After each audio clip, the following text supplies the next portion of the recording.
control. It's a red alert every single time.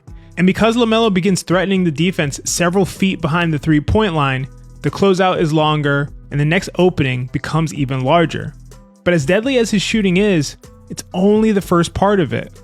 LaMelo is also one of the fastest processors in the game of basketball. He somehow seems to always know where the next pass is going before he even catches it. He can immediately swing the ball to the corner, he can throw a touch pass to the wing, he can hit a cutter with a pinpoint pass before the help defender even realizes that the cut is happening. Most players receive the ball, then they survey the court, and then they make a decision. But LaMelo is often processing that next rotation while the pass is still traveling towards him. Those milliseconds are critical in the NBA because once a defense has been forced into rotation, it's just trying to buy time. Every extra dribble or every extra beat to think gives the defense another chance to recover. Every hesitation allows another defender to get back into position. LaMelo does not give defenses that time. And when the backline steps up towards him, he has one of the most devastating counters in the league, the lob. LaMelo is easily one of the best lob passers in recent memory. His combination of vision, touch, timing, and willingness to throw passes from unusual angles is almost unmatched. He doesn't need to be directly in front of the rim. He doesn't need a conventional 2-on-1. He can throw a lob from the wing, from behind the three-point line, off of 1 foot, or while even moving away from the basket. So yes, LaMelo can be a great point guard in a traditional sense, but it's his ability to utterly dominate a tilted defense where the fit with Anthony Edwards really becomes so interesting. Edwards creates exactly the kind of defense that LaMelo Ball is built to destroy.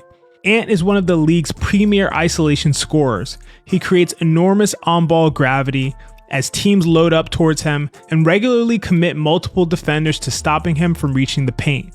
The problem for Minnesota over the last couple years hasn't been creating that first advantage. Edwards can do that with ease. The problem has been fully punishing what comes after that. We might see Ant beat the first defender, a second defender steps up, the weak side shifts towards the ball, and then what?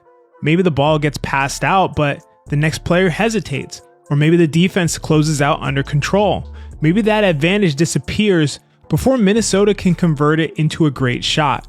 With LaMelo, that entire sequence looks different. Ant attacks and draws 2 defenders. When the ball reaches LaMelo, the defense can't close out short because he can shoot from literally anywhere. If the closeout is aggressive, LaMelo immediately attacks the open space. If the low man steps up towards him, Rudy Gobert is at the rim for a lob. Jaden McDaniels is cutting from the corner. Johan Berenger is sprinting into open space. And LaMelo is one of the few players in basketball who can consistently find those players before the defense has a chance to reset. LaMelo may be the perfect player who finally allows every Anthony Edwards advantage to reach its maximum potential. And this relationship works in the other direction too, because Anthony Edwards is not just an isolation scorer or downhill attacker, he's also an elite shooting threat. Last season, Anthony Edwards was the best catch and shoot 3-point shooter in the league when taking into account volume and efficiency. He shot